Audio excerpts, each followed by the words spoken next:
มื้อนี้เลยบ่มีอาหารหยังจะเบิ่งนี่ปิ้งเป็ดทุกคนมื้อนี้กินปิ้งเป็ดเนี่ยปิ้งแน่กินพร้อมทุกคน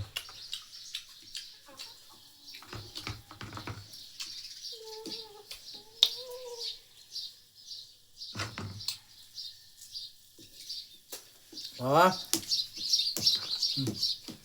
มื้อนี้เราเปลี่ยนอาหารกินอันนั้นปิ้งเป็ดทุกคน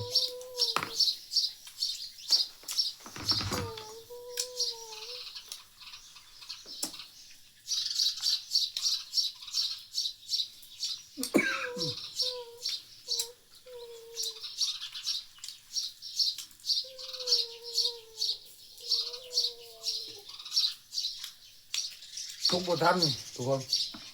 บ่ทันใจกินกินน้ำเลยก็ปีกไปพร้อม